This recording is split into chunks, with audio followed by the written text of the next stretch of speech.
All right, so it's Monday, time to propose my mythical bill, a single point solution that if I was a member of Congress, I might put forward. One bill, one issue on one page. Now, the federal government, and quite frankly, nearly every state and local government, do not operate the same way a business does. You know that at home. They don't produce a product that is by nature competitive. You have no other option than to go to the DMV for a driver's license. You just get what you get and you're going to like it. That's the government model. There's nothing we can do to change that. Until now. There is certainly no incentive for them to save money in any way, shape, or form. In fact, it's the opposite. Now, the way the fiscal allocation for agencies works, or departments, it's solely based on what they got last year. So if you got $40 million last year, well, you'll probably get $40 million next year, plus a little bit. Now, the incentive, though, is to actually spend 100% of the current budget. So you get the same amount next year, because if you don't spend all the budget, you'll likely lose it in the following years. You see how backwards this is? These are our tax dollars. The government is not a meritocracy either. And the revenue is not based on whether or not the product or deliverables actually function for the betterment of you and I. What's worse, the CBO actually noted this, but that the average government employee makes more than their private sector counterpart in all educational levels, with the exception of those with doctorate degrees. That's ludicrous to me. Especially, this is the worst part. Most of those jobs, you can retire with a pension before you're 40 if you started out of high school. Amazing. So if I were a congressman, I would propose a bill that would zero every single agency budget, every single year, requiring the heads of every one to sit before Congress and justify every dollar they spend. No auto funding, no auto increases, which will result in less waste. It will incentivize them to save our taxpayer dollars, maybe give them back. Didn't even take a whole page. Solved it in like 2 sentences. It's not that hard. Congress has the power of the purse. Time to start acting like it. Joining me now, Wyoming Congresswoman Harriet Hageman. Ma'am, appreciate you coming back with us.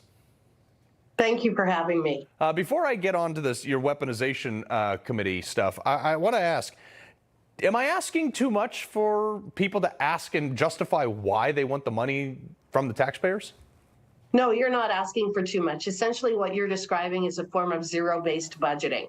And it's something that when I ran for office a couple of years ago, I talked about it extensively. You're exactly right. Why shouldn't the EPA have to come in and justify their spending? And in addition to which, why don't they have to defend the spending that they've already done?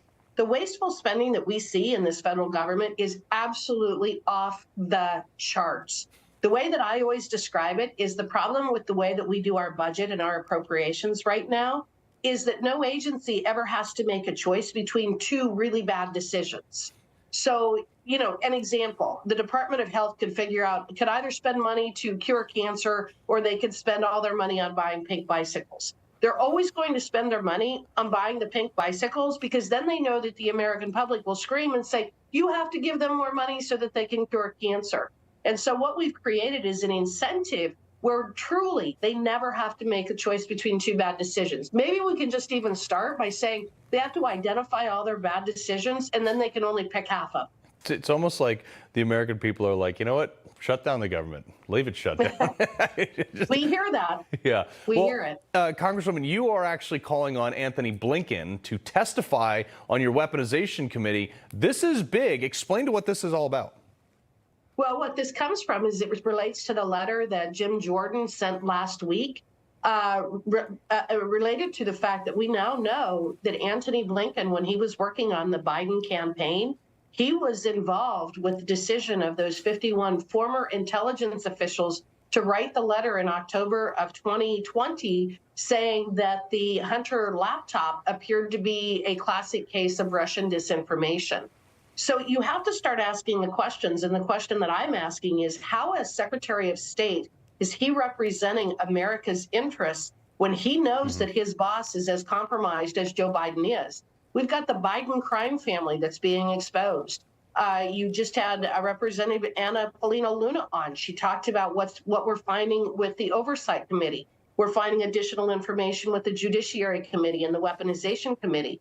And what we have found is that the Bidens have been involved in some foreign affairs with foreign governments receiving millions of dollars directly to now 12 members of the Biden family, while Joe Biden was the vice president. And then since then, we have to be questioning how compromised is this family with foreign governments, and how is our Secretary of State actually representing us when he knew how compromised Joe Biden was when he was running for election. It's unbelievable. It's almost like of, by, and for the people has fallen into the ashes. But Congresswoman, real quick, you got this whistleblower from the IRS that is saying, like, hey, there are a significant number of people who have lied under oath.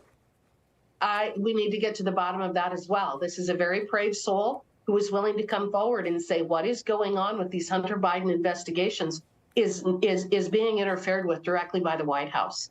And again, we should not have two different systems of justice depending upon who you're related to or who you're connected to in Washington, D.C. We know that Hunter Biden engaged in all kinds of nefarious and illegal conduct. He documented it and put it on his computer. So we've got the evidence, but we also know that with the money that they were receiving from these foreign governments, including the Chinese Communist Party, there's some serious questions as to what kind of laws they violated related to the IRS, as well as foreign influence peddling. Rules don't apply to them, Congresswoman. You know that. All right. We have to change that. Wyoming Congresswoman Harriet Hageman, always a pleasure, ma'am.